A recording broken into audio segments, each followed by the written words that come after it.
So if you're sensing any sort of theme here, you're realizing that Nick and I don't know if we like chaos, but we certainly thrive in chaos. We certainly thrive in scale. And I think we both very much enjoy taking chaos and then finding structure and order in it. I think that's one of the greatest ways that someone can add value to anything, whether it's adding value to, raising a child, disciplining your own self, starting some habits, creating a business, creating an offering. And you're hearing just, story after story after story where there was some layer of chaos and scale in our lives, even when things were very calm and normal in the economy and politics and those sorts of things. We were growing our portfolio like crazy, really changing our own lives. And then certainly with the pandemic, we all felt that. Everyone listening, can tell all sorts of stories about 2020 and how it just, rocked the world of us, each of us as individuals, and then certainly collectively as a nation and even a world. And we continued through that growth through 2020 and into 2021. And then we made what is the biggest change of the entirety of our business, which may seem like a bold claim. If you've listened to the prior episodes, there's been a lot of changes and a lot of leaps in the business from our very first rental until 2021. But in 2021, we made the decision to take the biggest, boldest leap forward, really ushered in what is now the era of Black Swan real estate, the era that we're still in now in 2026. And I am a big believer that it all goes back to this concept called a keystone habit. And that general concept is a little bit different than what I'm going to speak to here, but I think it gives us a framework to work around. And that's the idea that when one thing changes in your life, you have the opportunity to change so much more.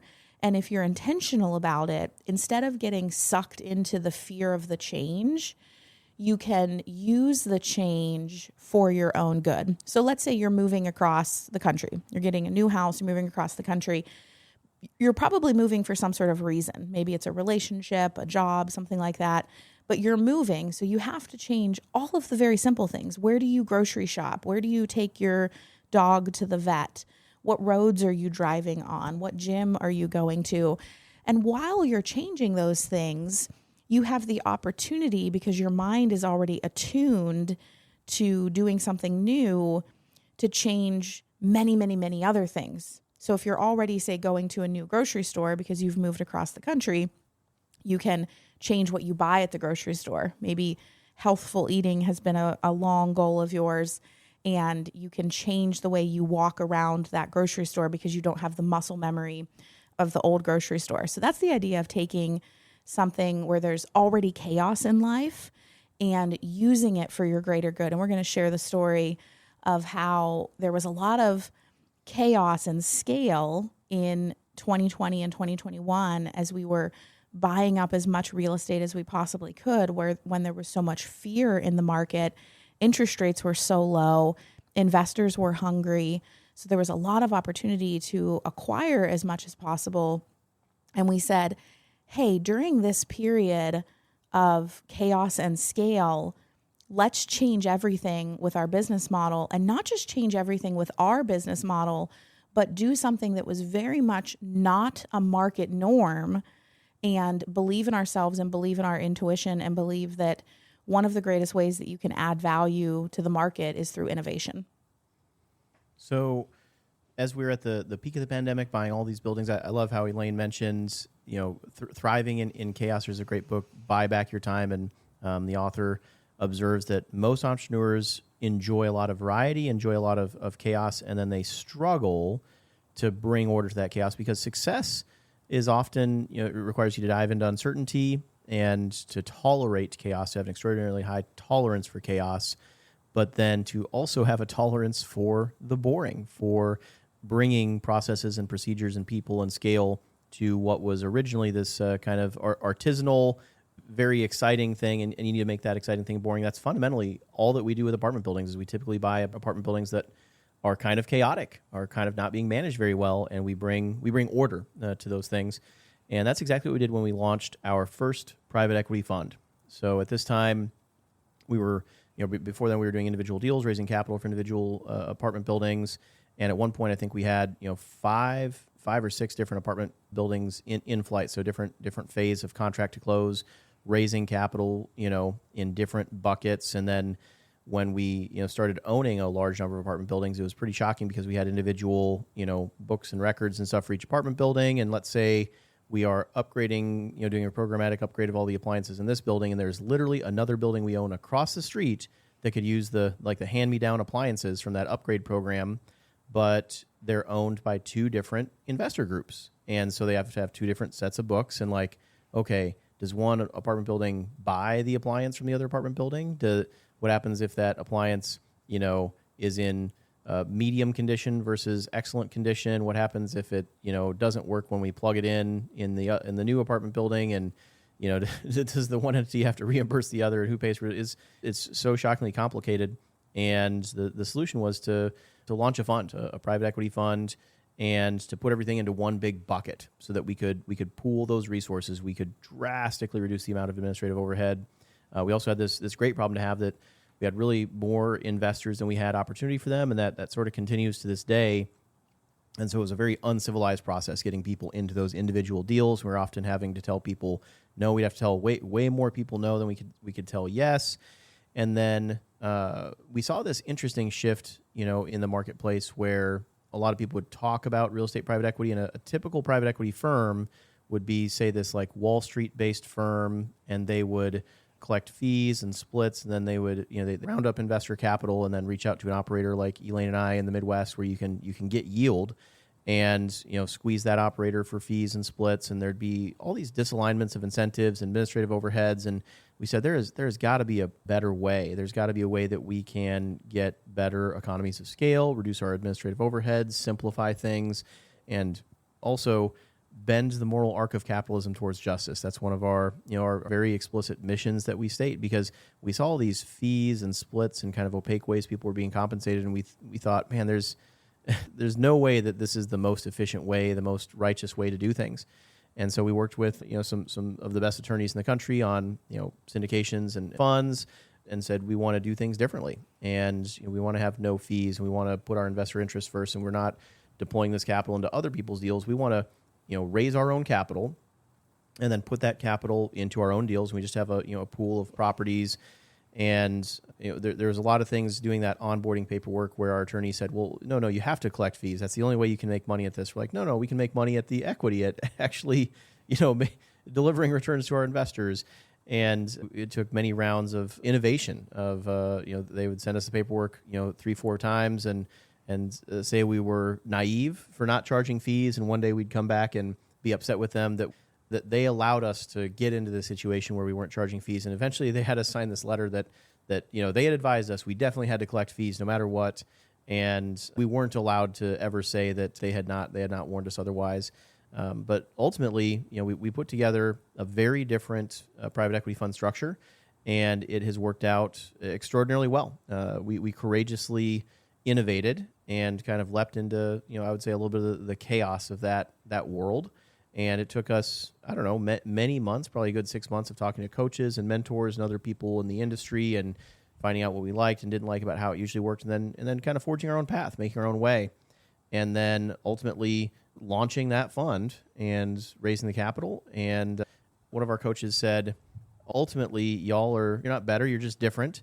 And if you come up with something that's different and the market likes it, they will buy, and that's how you will know if you made a good decision or not. And that's what our launch ultimately looked like, is figuring out what the market was going to say, and we were on the edge of our seat.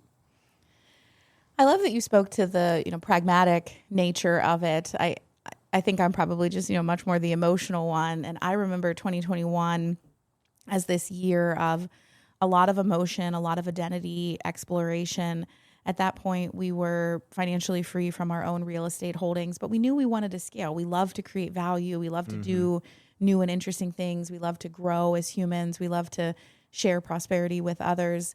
And I know certainly when I looked at the traditional private equity model, for me, it was just like a non-starter. Like, I am not going down this road of all these different fees and opacity and super complex capital stacks and those sorts of things. It just simply was not worth it to me. I wanted our next level of growth to really be relationship driven. And I believed so deeply that the model that worked for us to create wealth for our own family, which is buying properties, fixing them up, taking great care of them, having an indefinite hold, and then benefiting from the actual profits of those properties.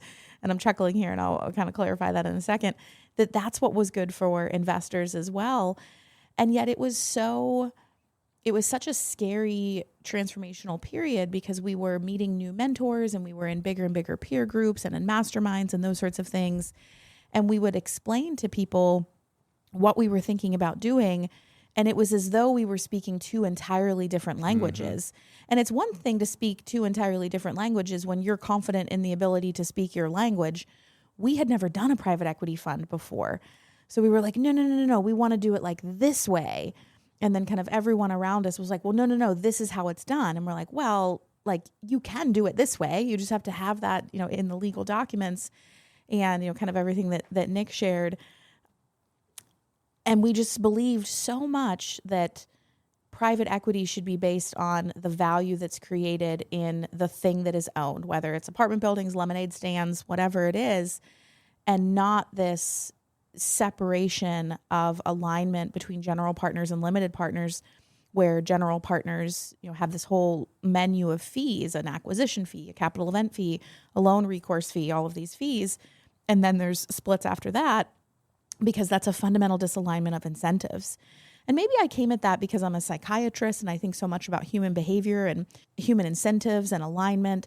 And I genuinely believe that humans aren't bad people. I don't think people wake up in the morning thinking like, oh, how can I, kind of pull a fast one on someone else. But I do believe that humans model their behavior or shape their behavior based on incentives. And so it was very intuitive to me that, okay, well, if a general partner, if the main source of their income is, say, the acquisition fee and the disposition fee, well, they might be incentivized to churn properties and then just get that capital reinvested by their investors, when it might have made the most sense just to hold the original property and just, continue to benefit from the cash flow and the debt pay down and the market appreciation of that property. And it was just such an emotional year. So while to the outside world, it looked like it was such a business-driven year as we were acquiring things and building our property management company and hiring people, internally, it was such an emotional year. And I will say that's a thing for me that's just so pleasurable getting to work with my husband is I was able to do all of that discussion and brainstorming and thinking and stewing on things and all that identity change together, inside of our marriage. And so we would essentially kind of pragmatically run the business during the day. And then at night, after the kids are in bed, we would talk about, what do we want the next phase to look like? What is really aligned with our values? How can we bring new and novel value to the marketplace? And then, exactly where Nick ended off there of let's just give it a try. Let's give it a try. Worst case scenario, we've spent, $15,000, $20,000 on legal fees and getting this thing set up, and we take it to market and we show it to investors and they laugh at us. Okay, well, we're out $15,000, $20,000, but we've taken our idea to market. And it's like birthing a baby. Like you believe in this thing so much and you want to see, can this thing get traction? And best case scenario, we could create something that not just served our investors and the small little corner of the world that we can have a direct impact on, but could start to create bigger conversations in the private equity space. And it was more the latter. And that launch of Black Swan Real Estate Fund 1, certainly one of the most joyful days of my life. Let's share that story. Yeah, so this was December of 2021. I remember it very clearly. There's a property we were pursuing forever, the Nicholas. And for years we were pursuing this property. And the sellers kind of came to us, like I think it was the day after Thanksgiving. Yep. And said, can you close by the end of the year? And we're like, yeah, I think we could. Why? And like, okay, well, if you can close by the end of the year, we'll sell. And this is a common thing we see where you'll work on a deal for years. There's countless deals. We've got 20 different deals that we're working on that we see as long-term projects that we're working on like this. And sometimes when the seller is motivated, they're motivated. You got to strike while the iron is hot. You have to be ready to move. But we had to do quite a bit. Like we'd already done all of our due diligence and everything on this particular property, and we'd already fired up all the paperwork with our real estate syndication firm, and we felt like we were as prepared as we were going to be to launch this fund, and we still had a lot of ducks to get in a row very quickly. We had to get the property under contract. So I drafted up a contract just myself as a licensed real estate agent. Sent it that day. We started kind of going public that we were going to be launching this firm, reaching out to our existing investor list and saying, here's this exciting new thing. We kind of hinted at it, but we had never really announced it or told people exactly what it was going to look like. I think everyone knew that something was kind of brewing and it was going to be different than anything they'd seen before. And trying to wind up some of the existing loose ends, getting ready for this. It was a furious month of long days and long nights, and the longest night was, of course, launch night, when we did what we call a telethon. So most private equity firms, again, are kind of a Wall Street group that's kind of coat and tie, boardroom presentation. Our coaches said, oh yeah, you need to keep it as short as possible. People have short attention spans. You need to look the part and be dressed professional, put up a boardroom virtual background in your Zoom call. And we're just like, no, that's not really our style. And we think we can raise $10 million in one night. We think that that's possible. The launch ended up being maybe a little more casual than we had hoped. Pandemic casual. Yeah. So in the week leading up to our launch, which was in the middle of December, because we needed to raise this capital in order to be able to close on December 28th on this first acquisition that would go into the fund. We were working with attorneys, getting our paperwork, doing everything, and really pushing, and saying, we need everything. We need to have our portal open. We need to have the bank account open. We need to be able to receive funds. And our advisors were, kind of a little confused. They were always very polite. Our advisors have always treated us very well. I think maybe they thought we were a little naive, maybe a little arrogant. And we're like, oh, no. Like, we are receiving capital the day we go live. We are getting signed paperwork in the portal. We needed the ACH connected, the wiring instructions, all the things. So we're working on that. And this is December of 2021. So not December of 2020 when the pandemic was still just like brand new, but very much big surge. Very much in the thick of, cases were still being reported daily in the New York Times, hospital overwhelm, all of those things. And I don't remember which child it was, but one of our children came down positive with COVID. So we had no childcare. We had 3 young children. Our children were 6, 4, and 2 at the time. I'm about 30-something weeks pregnant with our 4th child. And we have no childcare, and we've been promoting the webinar for the launch of this private equity fund. So there was no way we were going to reschedule it or that sort of thing. So I had the kids home from school that day myself, and it was a snowy day in Minnesota. And I just thought, how can I wear these kids out like crazy? They weren't that sick. It was like an asymptomatic case of COVID. And we played in the snow. We went outside. We baked cookies. I mean, we did everything I could possibly think of to just have the most stimulating day possible for these kids so that I could put them to bed and hopefully they would sleep soundly. And then we would be able to do our launch. We had envisioned that we would do our launch, in our office with a babysitter at home with the kids so that we could focus. And that plan was not what was going to happen. So we put the kids to bed. And I did a lot of praying that night of, God, please just give me a few hours. Like after midnight, I'll be up with them all night. I'll do whatever needs to happen, but just give me a few hours with these kids, sleeping soundly. And we set up our 3 monitors and everything right in our kitchen, which overlooks our living room, and our Christmas tree was in the background. And we went into that day or into that evening with some mix of joy. We had already been hearing from investors that they were all in, that they wanted to be the first ones to sign the paperwork. People were reaching out to me saying, hey, hold me a spot. I want to make sure I get in. So we're going into it with joy, a little bit of fear, a little bit of excitement. And then the kind of the behind the scenes, right? That's what we're just so excited to share here in this podcast is what's happening behind the scenes.